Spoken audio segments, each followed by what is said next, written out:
Hey, what's up, guys? This is the Hiding Our Bias podcast. And I'm Caleb Brooks, and I'm with my co-host Tripp Blackmon. Tripp, how's things going, man? Great, man. Had a pretty good weekend. It's been pretty laid back, I guess you can say, for me. What about you?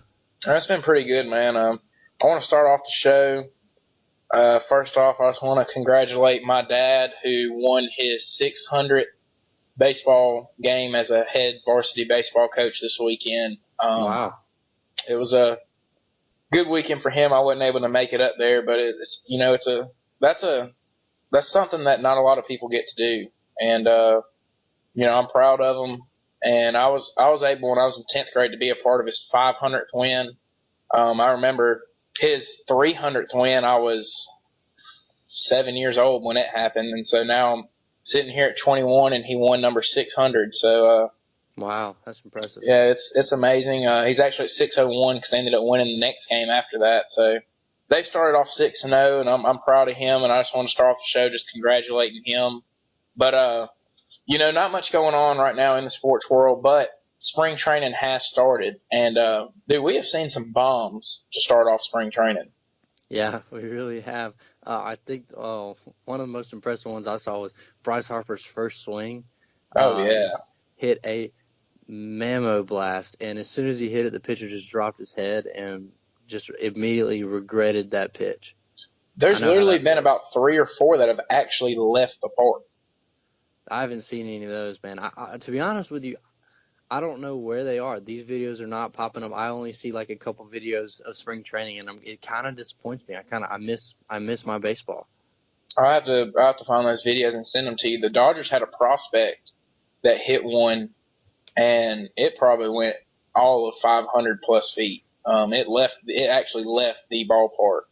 And then I can't remember who else hit one. He was a lefty, and then there was a righty that hit one that left the park as well. And there's been, I think there was one more where it legit just left the ballpark. So there's been some bombs hit. I know the Braves, they won 2-0 today against the Cardinals, which it's spring training. You can't really base stuff off spring training because they gave up 10 yesterday, and then they shut out the Cardinals today. But it's looking like the Braves, when I was looking at the lineup today, and the Braves lineup is really not that bad. You've got Inciarte, Markakis, now you got Brandon Phillips, you got Matt Kemp, Garcia playing third base, Freddie Freeman.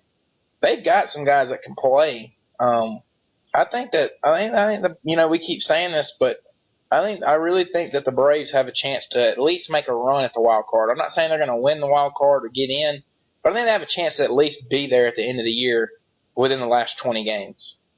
Yeah, I mean, I can see that. I think Vegas puts them at their win total is 72 or 74 or something like that wins on the season, and I think they go over that. I think they're going to be pretty close to 500 this year. I don't know how close they are going to be to making the postseason, but I do think they're going to be around 500 ball.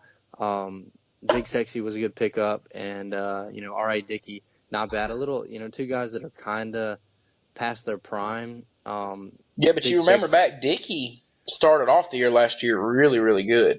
Yeah. And then he kind of hit a little wall after the All-Star break and gave up some home runs. But, Dickey still got, it's hard to hit a knuckleball, especially when it's on that day.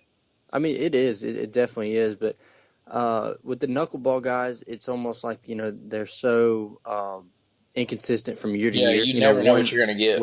Within the season, they're consistent within the season, but from year to year, they're inconsistent. Yeah.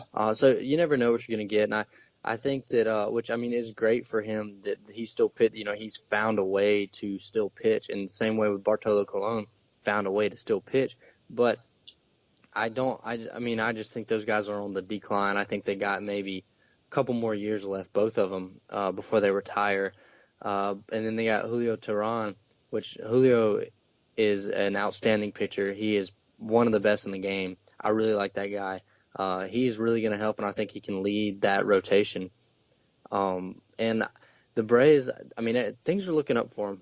Definitely is. If I'm a Braves fan, which I'm not, but if I am a Braves fan, I am excited about the years to come. Yeah, and I think that part of the reason they got Colon and R.A. Dickey was hoping that both of them would have good enough years to where if the Braves kind of feel like they are out of it, by the trade deadline, that they can trade those guys to somebody else and maybe get a prospect or get a young player that an actual player, not a pitcher. I mean, that's what they've been doing, is just taking these pitchers and trading them off to get players, because they've got pitchers now in the minor leagues that I think they're going to have some guys that start off AAA that they aren't ready yet, but towards the middle of the year, I think you're going to see some guys come up, and you might see Cologne and Dickey kind of get pushed off to the side. I think they're kind of there for the beginning of the year, but we'll see how it goes, because if both of them end up doing well enough, then they'll stick around and they'll be good. I mean, they're veteran guys, and we talked about it last year on the podcast. The Braves didn't have a pitcher that was over the age of 26 that started a game last year. I mean, that's how young they were on the pitching staff. So it's going to be good for them to have some veteran leadership from those guys in there. And, they've got some really good young talent that eventually is going to be really good for them. Yeah, they got they got a little balance now. I think that's what they needed. Do you think that the Cubs will repeat, though? Nah. I mean, it's super hard to repeat. That's really hard. I mean, I think we both know that. When's the last time it happened in baseball? I don't know. Did the Yankees repeat back in I don't know. Honestly, I know, which we both know, the Giants won 3 of 6 every other year. Yeah. But I don't know. I don't have my computer on me, or else I'd look it up. But I would be interested to see that. But yeah, I think somebody else is going to get it. It's so difficult. Baseball, it can literally go any way. Anyone can beat anybody on any given day. It's so difficult to even predict who's going to win a game. Just because you got, a stud pitcher on the mound doesn't mean he's going to win that day. I mean, what if, it's not just him? Even if he goes out and he pitches the game of his life, that doesn't mean your offense is going to score any runs. There's just a lot that goes into it. But, I mean, I do think they have a really good shot. They probably have the best shot of anybody.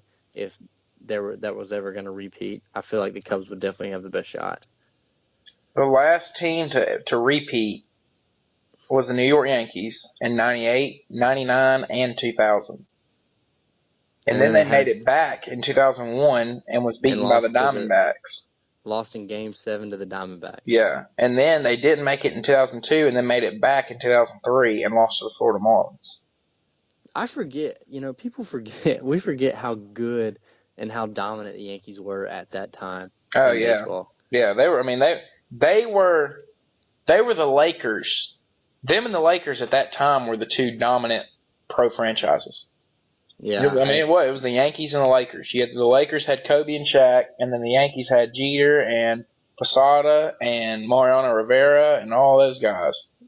And both of them, and they were really, really good, because both of them three-peated, the Yankees and the Lakers. Yeah. That's hard to do. And then before that, it was Toronto in 92 and 93. Yeah. 92, 93, and then weren't the Braves close? I know they won it in 95. Well, the Braves made it. Well, see, the Braves made it in 92 and lost, and then the Braves made it in 95 and won, and then lost to the Yankees in 96. I think that the Blue Jays had a chance to win in 94, but, they had the strike. Yeah. So I think that's the case. I don't know. Don't hold me to that. But I think I remember hearing something like that. And then the next time anybody repeated before that was the Yankees in 77 and 78, and then the Athletics won 3 in a row, 72, 73, and 74. Wow. So you got to credit those teams, because, like we said, it's hard to repeat. Yeah. If anybody can, I think the Cubs can. They lost Chapman, which is going to kind of hurt them a little bit, because that's pretty much what helped them, get to the point they got to last year. That they were missing that piece. And it also almost hurt them, though. Yeah, that's true. Chapman almost. Well, they tried to ride him too hard. They were throwing him too much at the end of the year. Yeah. But the Cubs are good. They got some good young talent. They're kind of at the point that the Braves were at back in the 90s when they were making all those World Series and winning all those division titles in a row. They got a lot of good young talent. They got a lot of good pitching talent that's really young, and they got a great manager. They got probably one of the best managers in the game right now, if not the best manager. I think it's between him and Yost at the Royals, for the two best managers that are in the game right now, because they the way that they're able to manage the game and the way they use their bullpen, it's impressive. I would put Madden over Yost just because he's now done it in both the AL and the NL. Yeah, and he's had to figure out both of them. So Joe Madden is my favorite manager. I think I've said that on here before, but he is my favorite baseball manager of all time.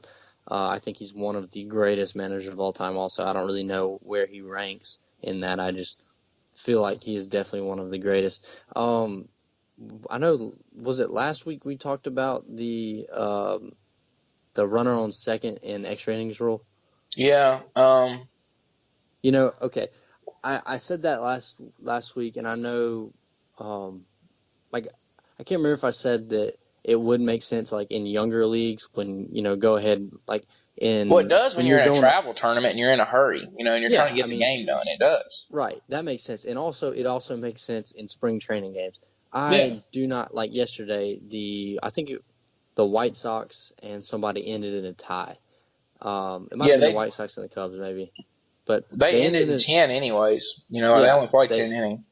They ended in a tie. I would I know that, it's one of those things where, spring training does not really matter. I wouldn't mind seeing runner on second in spring training just to kind of, I don't know, get some guys some more bats or something like that, just so we don't have to go home and say we ended in a tie. I hate tying. I don't like tying either. It's part of the problem that I have with soccer. Ever. I don't like ties. Yeah, that's something that I just can't stand. I don't like it in football either. And we talked about it after the Super Bowl, but I hate the overtime rule in football, in that in the regular season you can tie. I think it's so stupid. Right. Both teams should get a chance to get the football. I don't really like that they basically go back and play a full quarter in the NFL. I kind of like how they do it in college, but college needs to be moved back to the 40-yard line. The football needs to be moved back to the 40 in college, and in high school, the ball needs to be moved back to the 25 instead of the 10. Yeah, because you're already in field goal range in college. It's an automatic field goal, and I think it's stupid. It needs to be moved back to at least the 40, and then in the NFL, I say you stick the ball on your own 40, because it's easy for them to move it, and if they move 20 yards, they're in field goal range for most of them, especially if they're in a dome. Mm-hmm. So I just think that, and both teams should get the ball. That's the stupidest thing in the world. That the Falcons did blow a 28-3 lead, and I get that, but they still should have gotten a chance to get the ball in overtime, because they did build that 28-3 lead to make it where the Patriots had to come back and tie it. So it's just stupid. The Patriots were the hot team at the time, and they get the ball first, so then they go down and score, and they just win the game. And I think that's so stupid. Yeah, I think that's dumb. But and then baseball sitting here trying to put a runner at second. That's stupid too. I think that's a dumb idea. That's just not baseball to me. That's not baseball. They're trying to do a lot of rules. I don't know if we actually did talk about this, but another rule that they started implementing is the automatic intentional walk. I can't remember. Did we talk about that last week? No, but that's stupid too, because we saw in what was it, the Texas A&M game? Yeah, it was the same day. Texas A&M beat who'd they beat? They beat some other Texas school, I believe, on a walk-off intentional walk. Like, the guy literally just sailed it over the catcher's head, and the guy on third scored. Like, they were trying to walk the guy to load the bases. See, that is exciting. Plus, I saw another stat that said whenever they had just announced that they were going to implement that rule this year, intentional walks are, I think, once every 5 Major League Baseball games. So, basically, there's about 1 intentional walk a day. Okay, so their whole thing is, let's speed up the game. Well, so what, we're going to change this rule for 1 intentional walk a game. The average intentional walk lasts 30 seconds. We are just slowing the game down 30 seconds. Like, that's it. Just, we're saving ourselves 30 seconds a day on when